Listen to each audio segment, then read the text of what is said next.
Hola chicos, ¿cómo están? Es un gusto estar una vez más ante ustedes. Para los que no me conocen, para los que son nuevos en el canal, mi nombre es Marlon y en este canal nos encargamos de difundir el conocimiento, específicamente el conocimiento electrónico. Así que si es que te interesa esta clase de contenido, te recomendaría suscribirte y darle clic a la campanita que está ahí al lado para que sepas cuando salga un nuevo video. Ahora sí, sin más que añadir, empecemos. Como ya debes haber visto en el título del video, en esta oportunidad vamos a hablar sobre el circuito del Arduino. Como ya saben, esta es la segunda parte de una serie de videos que se va a enfocar en la programación para microcontroladores en C.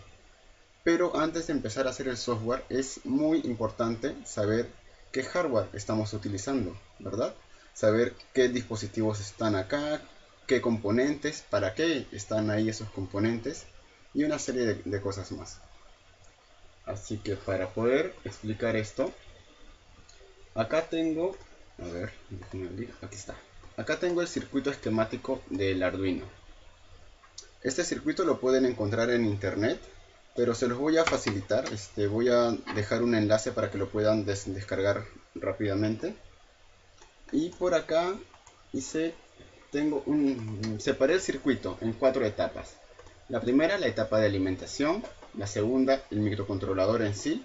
La tercera es la interfaz USB a UART, que ya vamos a ver qué es. Y la cuarta sería el gestor de alimentación, que también ya vamos a ver de qué se trata.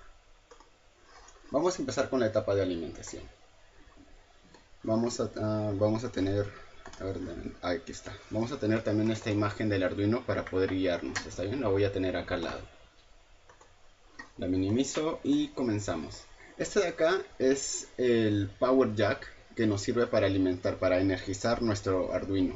Físicamente sería este conector que está acá. Power Jack o DC Jack también lo conocen algunos. Entonces, esta entrada nos conecta directamente con un diodo. ¿Cuál es la función de este diodo? En sí tiene dos funciones. Una es permitir el flujo de corriente en un solo sentido. Sería desde este punto hasta este otro, ¿verdad? Sería, si estás viendo la pantalla, de izquierda a derecha. Y la otra función sería bloquear el sentido contrario, de derecha a izquierda. Y dirán, y Marlon, ¿en qué condiciones podría pasar de que el voltaje venga de derecha a izquierda? Como vamos a ver más adelante en este mismo video, hay varias formas de alimentar el circuito de Arduino. Esta no es la única forma. Así que para evitar inconvenientes, para evitar esos flujos de voltaje no deseados, se coloca este diodo. Y se le podría añadir una tercera función, o sí, está bien, una tercera función, que sería que este diodo pueda actuar como un fusible. Como sabemos, los fusibles son dispositivos que si es que pasa mucha corriente por ellos, revientan, ¿verdad? Simplemente explotan, se derriten o se abren y se acabó. Entonces, como sabemos, los diodos tienen un límite de corriente. No puedes pedirles más corriente de la que soportan. Entonces, si es que por X motivos tu circuito comienza a exigir más corriente, hay un cortocircuito por ahí y comienzas a chupar mucha corriente, este diodo va a explotar porque no va a soportar esa cantidad de corriente y tu circuito de alguna forma va a estar a salvo. Así que este diodo también actúa como un fusible.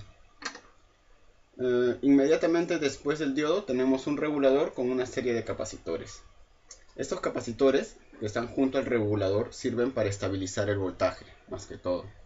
Actúan como pequeños filtros pasabajos, en especial los capacitores que están a las entradas de los pines que funcionan como entradas.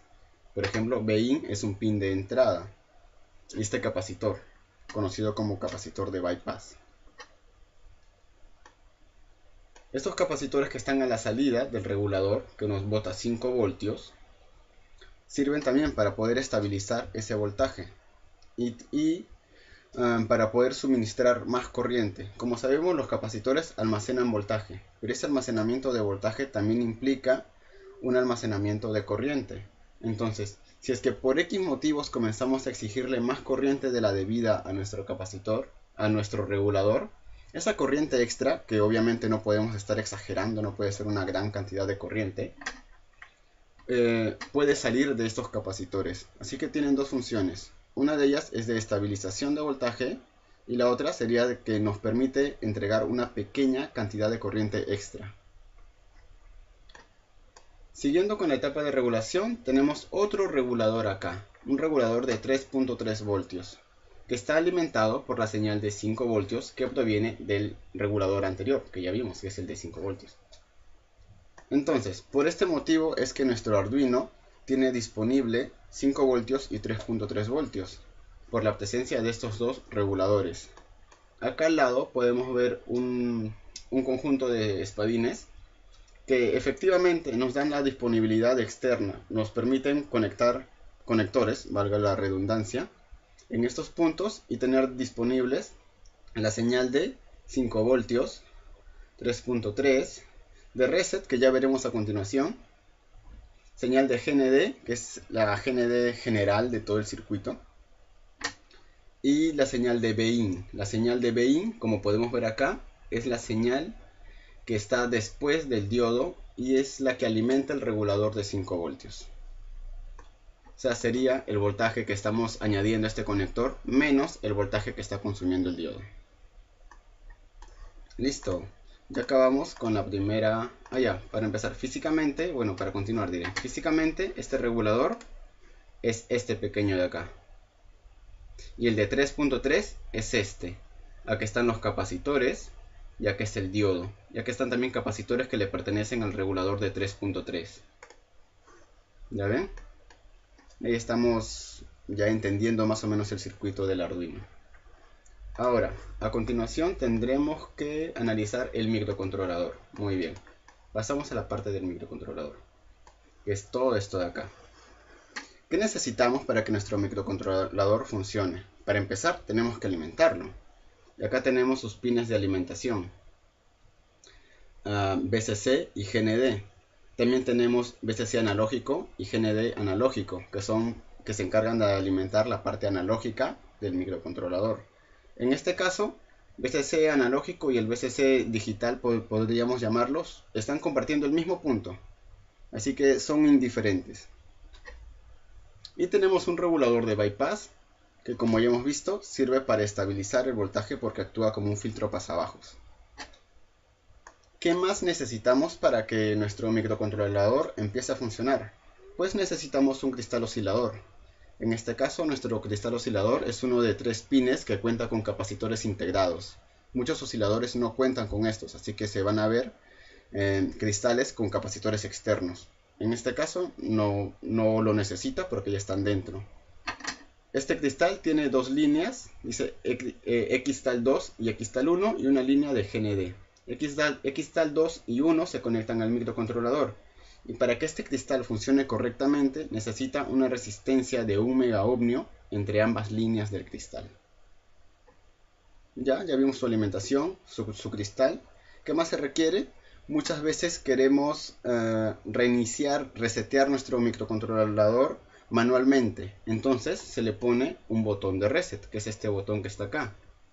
¿Qué es lo que hace este botoncito? Si vemos, por un lado está conectado a GND, lo que significa que cuando presionamos este botón, la señal de GND, que es una señal en bajo, viaja a través del botón, va por esta línea y llega al pin de reset, que efectivamente se activa con una señal en bajo.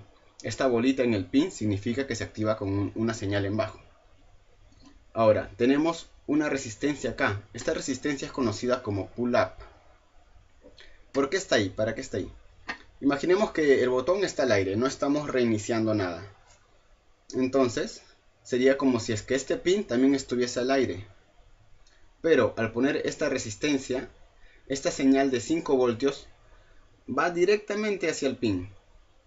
Algunos dirán, pero Marlon, si acá hay una resistencia, el microcontrolador también tiene que tener una resistencia interna en ese pin y debe haber un divisor de voltaje.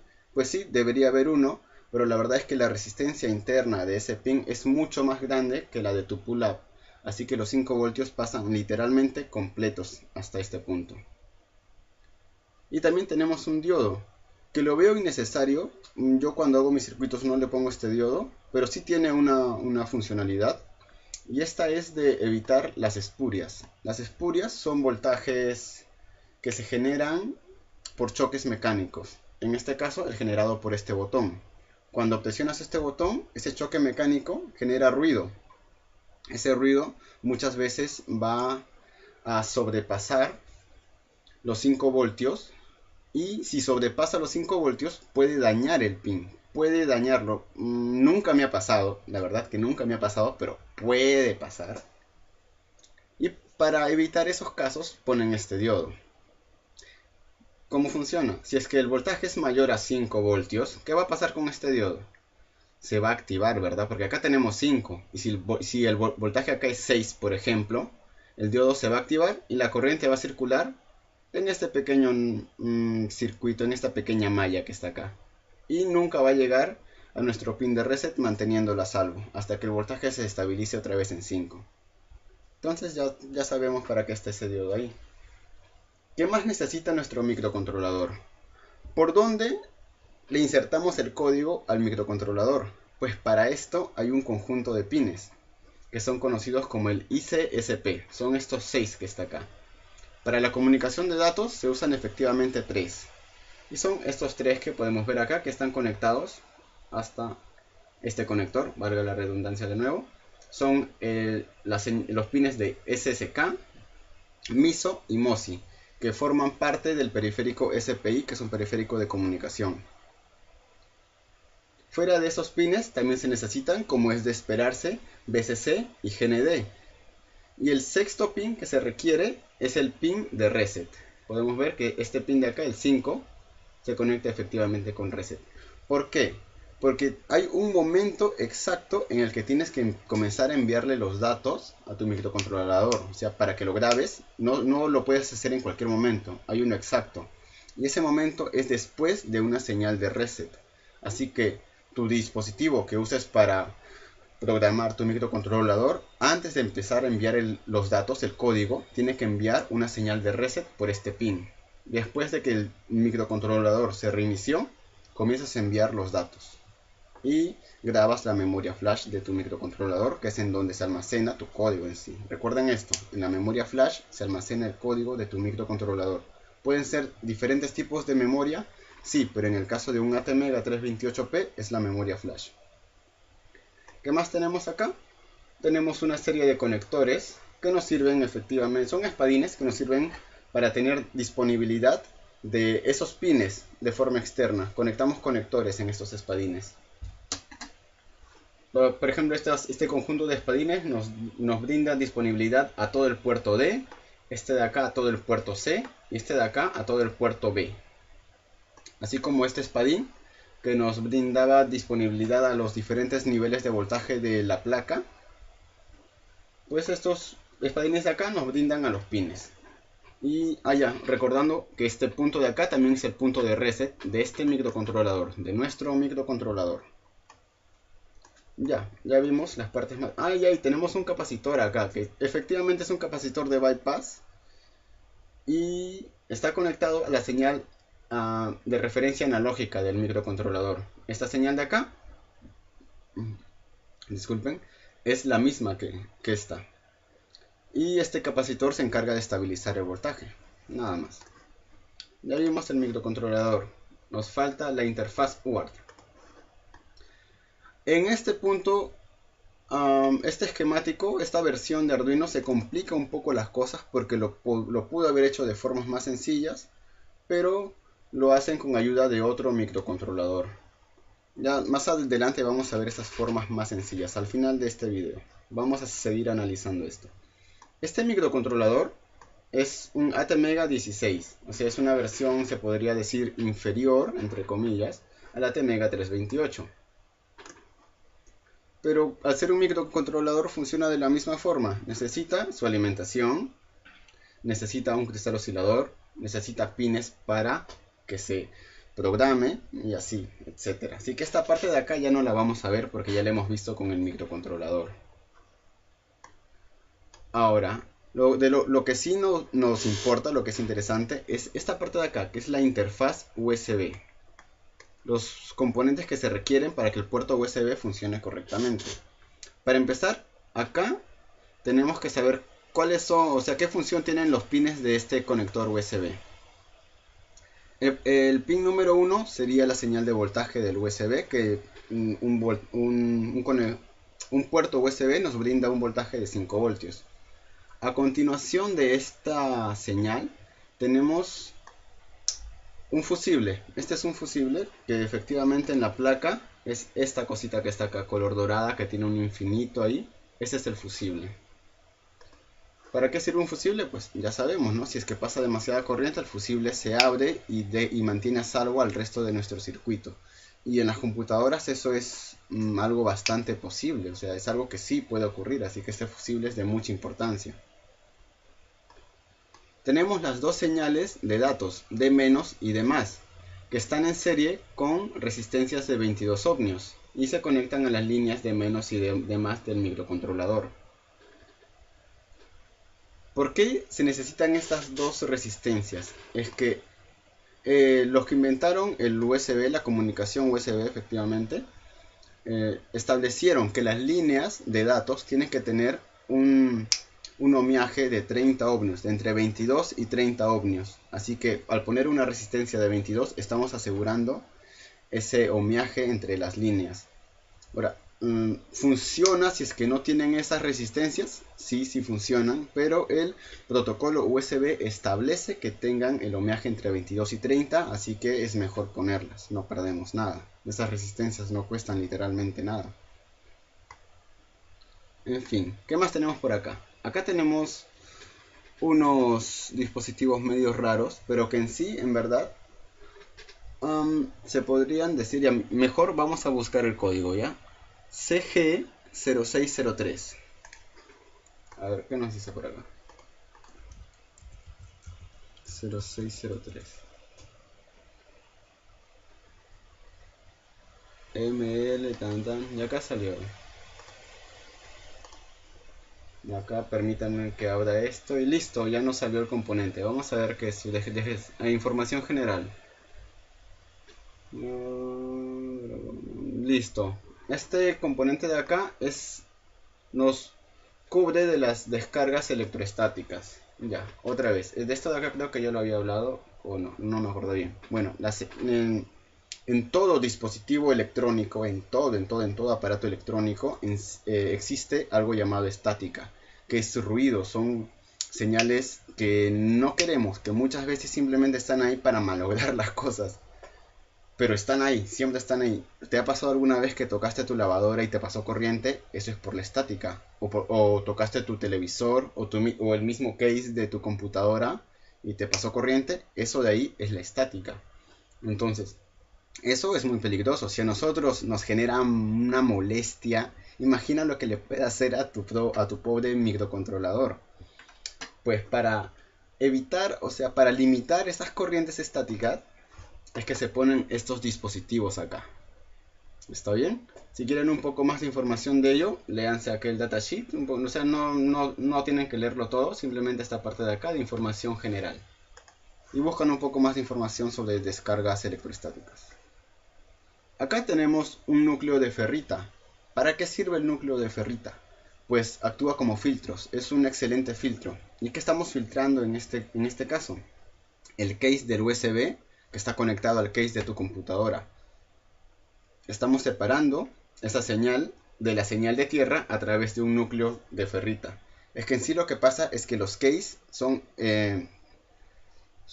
están conectados a tierra. Si es que se dan cuenta, en todas las casas de todo el mundo, creo, hay en los enchufes hay una señal de tierra, ¿verdad? Y si es que tu casa cuenta con un posatierra, ese enchufe está o sea, ese enchufe a tierra está cumpliendo una función correcta, digamos. Entonces, toda esa corriente estática debería escapar por esa conexión a tierra y difuminarse en el pozo a tierra. Si es que no tenemos un pozo a tierra, eso nunca va a pasar. Pero, en fin, este núcleo de ferrita está acá para actuar como filtro entre el pozo a tierra de nuestra casa y la tierra de nuestra placa. ¿Está bien? Esa es la función de este núcleo de ferrita. Y el resto de componentes son simplemente componentes que requiere nuestro microcontrolador, bueno, nuestro ATmega 16. Ya vamos a ver en verdad que no es necesario poner un ATmega16. La función que está cumpliendo este microcontrolador es transformar tus señales USB a señales UART. Por eso es que acá le puse este nombre, interfaz USB UART. Tu computadora va a enviar señales USB, pero tu microcontrolador no entiende, al menos el ATmega328P no entiende que es una señal USB. Tienes que convertirlo en señales que él entienda. Entonces las conviertes en señales UART. Y por acá se comunican, ve. Chequen esto. Estas dos señales que salen de este micro van hasta nuestro ATmega328P. Nada más. Ahora, ¿por qué? ¿Por qué Arduino necesita esto? ¿Por qué requiere esta interfaz USB a UART? Lo que pasa es que, si es que te has dado cuenta, simplemente conectas tu Arduino a tu computadora y envías código, ¿verdad? Sin necesidad de una interfaz como es un programador en sí, que deberías conectarlo en estos puntos. Pero Arduino de alguna forma te facilita esto poniéndole un código precargado en tu microcontrolador conocido como bootloader. Ese bootloader está constantemente leyendo las señales en su puerto UART y dice, oye, ¿a qué hora me hablas? Envíame el código. Está ahí como que al tanto de eso. Y cuando esta parte de acá, tu ATmega16 recibe el código, lo transforma en señales que este micro entiende y después se almacenan en la memoria flash de este mismo micro. ¿Está bien? Entonces ya entendimos la función de todo esto de acá, que es muy exagerado, pero que está ahí.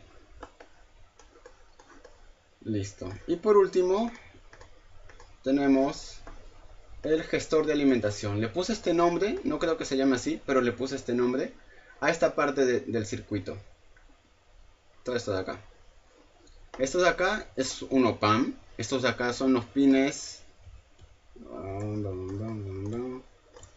Y ahí se ve bien. Los pines 8 y 4 del OPAM, que son sus pines de alimentación.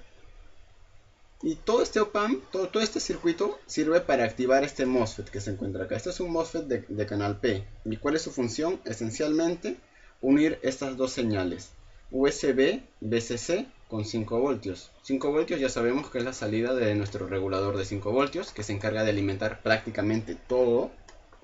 ¿Y qué es USB VCC? Pues es la señal que está después del fusible de nuestra alimentación por USB. Ahora, ¿por qué? ¿Por qué quiero unirlas o separarlas? ¿En qué caso quiero que estén juntas? ¿En qué caso quiero que estén separadas? Pues eso va a depender de este OPAM que está acá, que está configurado como un OPAM comparador. Si vemos, en uno de sus extremos tiene una señal de 3.3 voltios y en el otro tiene una señal CMP que depende de la señal BIN. ¿Recuerdan que era BIN? BIN era la señal que estaba después de nuestro diodo de alimentación general. Esta señal BIN pasa por un divisor de voltaje que exactamente lo divide entre dos porque son 10K por arriba y 10K por abajo. Y después, dependiendo de las señales que tengamos acá, vamos a darle la orden a nuestro MOSFET si es que junta las líneas, estas dos líneas, o las separa. Veamos en qué caso. A ver, hay que analizarlo en dos casos específicamente. Imaginemos que tenemos... Ya. Imaginemos que acá tenemos conectados 9 voltios en nuestro power jack. Si es que acá hay 9 voltios, imaginando que nuestro diodo de acá está consumiendo 0, esos 9 voltios se van a dividir acá, ¿verdad? Entonces en este punto tenemos 4.5 voltios. ¿Cuál es mayor? Obviamente es 4.5. 4.5 al ser mayor va a hacer que la salida de nuestro PAM sea una señal en alto, un 1. ¿Y qué es lo que pasa cuando una señal en alto llega a un MOSFET de canal P? Pues es que el MOSFET separa las líneas de voltaje que están en su gate, en su drenador y surtidor. Los va a separar. Entonces USB VCC con 5 voltios nunca se van a unir, jamás. Y si es que no se unen, significa que todo nuestro circuito está siendo alimentado por el regulador de 5 voltios. ¿Está bien? O sea, ahí no hay nada extraño ahí. Ahora, en el otro caso, de que imaginemos que no tenemos una señal BIN, simplemente tenemos 3.3 voltios en este lado. Pues acá, a la salida de este mismo PAM, vamos a tener una señal de 0. Al tener una señal de 0, nuestro MOSFET va a unir ambas líneas, USB, VCC y 5 voltios. Al ser las mismas, estamos alimentando todo nuestro circuito por nuestro puerto USB. Por eso fue que le puse este nombre a este pequeño circuito de acá. Le puse el nombre de gestor de alimentación porque define por dónde estás alimentando tu Arduino. Por el puerto USB o por tu Power Jack. Adicionalmente, este OPAMP, que es el LMB358, dentro de este integrado vienen dos OPAMPs. Uno vemos que lo están usando para el gestor de alimentación. Y el otro, ¿para qué lo están usando? Pues está acá, no está por las puras. Y si vemos, esta salida está conectada a un diodo. Y este OPAMP está configurado como simplemente un seguidor de voltaje. El voltaje que se encuentra acá se ve reflejado en su salida. Nada más. Ahora, la línea SSK es esta línea de acá, SSK. Y está conectado a un LED. Significa que si es que esa línea está en alto, el LED se va a encender. Y si esa línea está en bajo, el LED se va a apagar.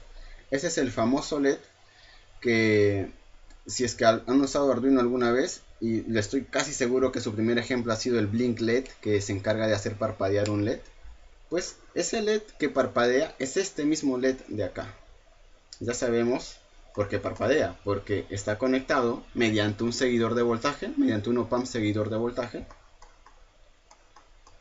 a la línea SSK, que es una línea que le pertenece al pin 5 del puerto B de nuestro microcontrolador.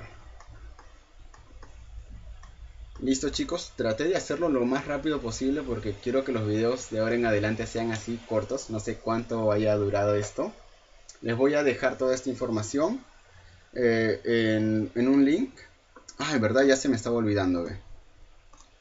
Si es que aún no compras un Arduino y lo piensas comprar, es muy posible que te quieran vender un Arduino original, entre comillas. El que tengo acá es un Arduino original, entre comillas. ¿Por qué?